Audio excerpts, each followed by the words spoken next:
Shalom. Tema ibadah kita pada malam hari ini yaitu pujian sejati. Persekutuan pemuda yang dikasihi dan diberkati Tuhan, pujian berarti suatu ungkapan puji, rasa syukur, atau bentuk penyembahan kita kepada Allah atas segala kebaikan yang telah kita alami dalam kehidupan kita. Seperti yang tertulis dalam Mazmur yang telah kita baca tadi, yaitu pada Mazmur 147. Di situ dituliskan bahwa Daud memuji, bersorak, bahkan memuliakan nama Tuhan. Kalau kemudian kita mengacu pada perikop bacaan Mazmur 145 tadi, secara sepintas kita akan menyimpulkan bahwa yang dimaksud dengan pujian sejati hanya sempit maknanya, seperti berbicara soal aktivitas peribadatan di gereja, atau lebih sempit lagi, hanya berbicara tentang pujian dan ungkapan yang kita utarakan lewat mulut kita. Pemahaman itu tidak sepenuhnya salah, namun tidak juga sepenuhnya benar. Mengapa demikian? Yang dimaksud dengan pujian sejati tidak bisa disempitkan artinya hanya dengan aktivitas di gereja atau ungkapan syukur yang kita hanya utarakan lewat mulut. Tetapi pujian sejati yaitu berbicara tentang perilaku kita, apa yang kita lakukan setelah kita beribadah, apa yang kita lakukan di dalam kehidupan kita sehari-hari, entah itu di sekolah, di lingkungan kuliah dan pekerjaan. Artinya bahwa pujian sejati menyangkut soal bagaimana kita mampu berelasi dengan orang lain dan melakukan apa yang baik dan berkesan. Semua perbuatan-perbuatan yang baik dan berkenan itu merupakan bentuk pujian sejati. Teman-teman pemuda yang dikasihi dan diberkati Tuhan, masa muda itu adalah masa yang paling bebas. Mengapa saya berkata demikian? Karena pada masa muda itu kita bebas berekspresi. Kita bebas mengekspresikan diri kita.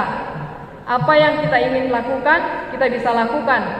Tapi saat kita berekspresi, ada batas-batas yang harus menjadi patokan kita. Sebagai makhluk yang diberikan kebebasan untuk bertindak dan memilih, kita punya kehendak untuk menentukan sendiri apa yang ingin kita lakukan. Kebebasan memungkinkan kita untuk menentukan sendiri apa yang kita inginkan, dengan siapa kita bergaul, dan lain sebagainya. Selain dilengkapi dengan kebebasan, kita juga dikaruniai kemampuan untuk memilih dan membedakan apa yang baik dan apa yang tidak baik.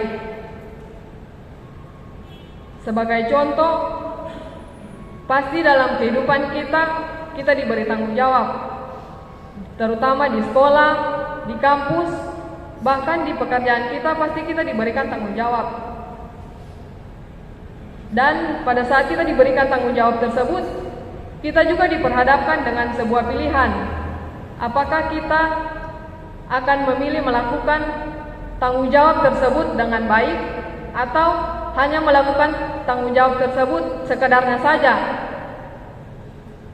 Biasanya itu seperti orang kalau ada tugas dari sekolah atau dari tempat kuliah, pokoknya ikut-ikutan. Kalau teman lain bilang, biasa-biasa saja, toh juga nanti orang penilai sama dengan orang. Kalau di pekerjaan juga begitu. Kalau ada yang dipercayakan, cuma bilang, biar Jo, kerjakan saja asal-asalan, iko-iko saja dengan teman lain. Toh juga orang gaji sama dengan yang lain, tidak ada DP beda. Padahal sebenarnya ketika kita mau mengerjakan dengan sukacita dan memilih untuk mengerjakan tanggung jawab itu dengan baik dan bertahan dengan melakukan apa yang memang yang terbaik, sesungguhnya di situ kita mencoba untuk menyukakan hati Tuhan sebagai wujud pujian sejati kita kepada Tuhan. Teman-teman pemuda yang dikasihi dan diberkati Tuhan, firman Tuhan yang sudah kita baca dan renungkan bersama-sama membuka kesadaran kita bahwa pujian sejati bukan hanya soal hadir dan memuji Tuhan di dalam rumah ibadah, tetapi pujian sejati juga berbicara tentang apa yang kita lakukan di luar setelah kita melakukan ibadah ini dalam kehidupan kita sehari-hari. Pujian sejati juga tentang apa yang kita lakukan berkenan di hadapan Tuhan atau tidak. Kalau definisinya demikian, itu berarti bahwa dimanapun kita berada, apapun yang kita kerjakan, semuanya bermuara pada pujian sejati. Kalau kita melakukan dengan maksud baik, maka itulah yang disebut dengan pujian sejati. Seperti kata firman Tuhan, apapun yang kamu perbuat, perbuatlah dengan segenap hatimu, seperti untuk Tuhan dan bukan untuk manusia. Kiranya Roh Kudus senantiasa memampukan kita semua sebagai pemuda untuk melakukannya dalam kehidupan kita sehari-hari. Amin.